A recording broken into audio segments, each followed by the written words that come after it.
Hello everybody, एक बार फिर से आपका स्वागत है आपके अपने यूट्यूब चैनल पर जिसका नाम है सक्सेस हरियाणा। आज सीईटी को लेकर के काफ़ी कुछ आया है और सीईटी का संशोधन करने की जो बात है उसके बारे में बताऊंगा। क्या चल रहा है, क्या हो सकता है और क्या डिमांड है और क्या कुछ इसके बारे में और जो चीज़ें हैं वो अखबार में आई हैं। देखो, सबसे पहली बात तो ये कि जो सबसे पहली डिमांड है कि जी ये क्वालिफाई नेचर का होना चाहिए। ठीक है, सबकी सबसे पहले डिमांड ये है कि जो इसको क्वालिफाई कर ले वो बंदा दूसरे एग्ज़ाम के लिए एलिजिबल हो। लेकिन इस मांग को, जहाँ तक मेरा अभी तक का मैं जो देख पा रहा हूँ, जो मुझे पता चल पा रहा है, इस मांग को जो है ना मानना बहुत मुश्किल लग रहा है। यानी कि सीईटी क्वालिफाई नेचर का हो जाए ऐसा बहुत मुश्किल लग रहा है। क्यों? क्योंकि उस तरह से डिमांड नहीं जा पा रही वहाँ तक। कोई इक्का दुक्का कहता है, को इतना कोई असर हो नहीं रहा। जो ज़्यादा चांसेस है वो है जी आपके 7 गुना के, बस इससे ज़्यादा भी बहुत कम चांस होने के। 7 गुना तक के चांस लग रहे हैं। इतना सरकार कर रही है, हाँ इतना ज़रूर है, 4 गुना तो हटेगा ही हटेगा और 7 गुना की सबसे ज़्यादा पॉसिबिलिटी बढ़ रही है। तो अगर सीईटी क्वालिफाई करवाना है तो अपनी मांग उठाओ ढंग से। पहली बात तो होगी ये क्लियर। दूसरी बात है, जो बचे हुए एग्ज़ाम्स हैं उनको भी अभी तक नहीं लिया गया, तो उनकी भी डिमांड है जी बचे हुए जो ग्रुप्स हैं उनका एग्ज़ाम भी ले लो। कौन कौन से ग्रुप बचे हैं? 25, 26, 27, 29, 31, 33, 34, 38, 58, 59 और 60 की बकाया भी। लेकिन देखो, टेंशन लेने की जरूरत नहीं है, ये पेपर लेंगे, ज़रूर लेंगे। ठीक है, ऐसे नहीं कि अब सीईटी ले लेंगे पहले ही, पहले आपके पेपर हो जाएंगे, कोई दिक्कत नहीं है, तैयारी करते रहो। क्योंकि देखो, इनकी जो एग्ज़ाम डेटा आएगी वही 5-7 दिन पहले ही, तो इसलिए अपनी तैयारी कर लो, पेपर आपका होना निश्चित है। बचे हुए जो ग्रुप्स हैं तो अपनी तैयारी करो। एक क्लर्क की डिमांड आ रही बहुत भारी।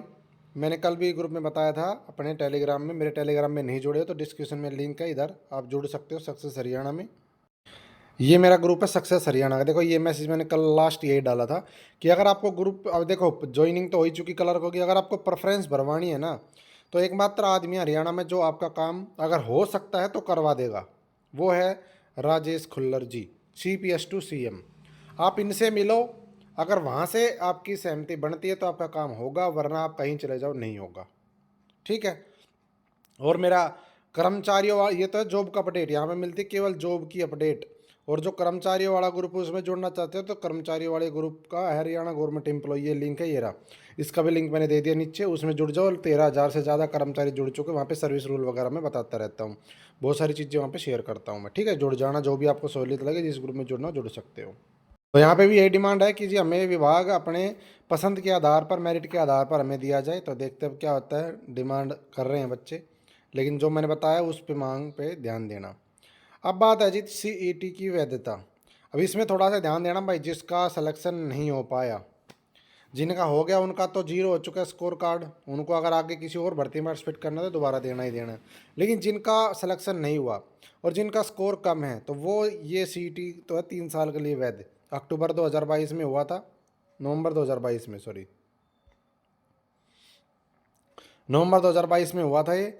और इसमें आपको क्या करना है, अगर आप इसको दोबारा से एग्ज़ाम में बैठते हो, इस एग्ज़ाम में दोबारा देते हो, पहले आपका मान लो स्कोर था 60, अब आपका आ जाए 59, तो आपका कौन सा माना जाएगा? आपका 60 वाला माना जाएगा। और शायद आपसे पूछेगा वो कि आपको कौन सा स्कोर वैलिड करना है। क्यों? क्योंकि अगर बिना पूछे 60 मान लिया, वैसे तो यही कहा है कि भाई जिस जो ज़्यादा हो वो मानेंगे, लेकिन बिना मानने 60 मान लिया, अब ये तो ख़त्म हो जाएगा। इस साल लास्ट है इसकी तो वैलिडिटी, इस स्कोर की, क्योंकि तो 2022 में हुआ था, ये इस साल होगा, अगले साल तक ख़त्म। लेकिन ये वाला 3 साल चलेगा, तो शायद आपसे पूछ भी ले कि कौन सा स्कोर आपको चलाना है, या हो सकता है बिना कहे अगर मानेंगे तो जो ज़्यादा होगा ना वो माना जाएगा। तो जिसको स्कोर अपना बढ़ाना है तो वो अपना स्कोर बढ़ाने के लिए एग्ज़ाम दे सकता है। और जो भाई बात है उसकी पोस्टिंग की बात हो रही है कि बहुत ज़्यादा दूर दूर तक दे दिए गए सचिवों को, ठीक है, पटवारियों को, अभी ये नहीं हुआ है। तो ये भी है, चलो ये तो मांग चलती रहेगी भाई। अब तो आपको एक बात है आपकी पॉलिसी में सुधार की, एक बात है ये। वैसे तो सभी यूट्यूबर्स और टीचर्स ने भी एक मीटिंग करके और संशोधन जो है एक बनाया था तैयार, एक पूरा प्रेजेंटेशन, और मैंने भी अपने ग्रुप में शेयर किया था। उन्होंने भी मतलब दोनों के कंबाइन करके वो सब बनाया और वो भेज भी दिया है। तो संशोधन का इंतज़ार है सरकार को कि भाई HSSC जो है वो अपना संशोधन भेजे। अब HSSC उसके ऊपर काम कर रही है, शायद इस ये जो सप्ताह आएगा उसमें सरकार को ये भेज दिया जाएगा। आप लोग भी जो भी संशोधन करवाना चाहते हो अपनी डिमांड तो कर ही सकते हो, होगा नहीं होगा आगे की बात है। आप भी सरकार तक अपनी मांग पहुंचाओ, ट्विटर के थ्रू, मेल के थ्रू, जो भी है, चीफ सेक्रेटरी ऑफिस में या कर्मचारी चयन आयोग को भेजो। सबसे ज़्यादा महत्वपूर्ण कर्मचारी चयन आयोग को अगर भेजोगे वहाँ से जो चीज़ जाएगी वो, तो ये आप कर सकते हो। तो ये भी चीज़ चल रही है, अगले सप्ताह में ये चीज़ हो जाएगी। और मैं फिर कह रहा हूँ 7 गुना के ऊपर ज़्यादा चर्चा है, क्वालीफाई के ऊपर चर्चा कम है। पहले बता रहा हूँ जोर लगा लो, फिर बाद में फिर वही चीज़ आएगी पिछली बार की तरह। इसलिए अपना अभी से कर लो, कर्मचारी चयन आयोग को लिख दो कि आप कम से कम डिमांड तो भेजो क्वालीफाई करने की, आगे देखा जाए क्या होगा। ठीक है जी, तो चैनल को सब्सक्राइब कर लो, बेल आइकन प्रेस कर दो। आगे जो अपडेट आएगी मैं शेयर करता रहूँगा, टेलीग्राम वगैरह ग्रुप मैंने दे दिया, डिस्क्रिप्शन में जुड़ सकते हो। थैंक यू, जय हिंद, जय भारत, जय हरियाणा, आपका दिन शुभ हो।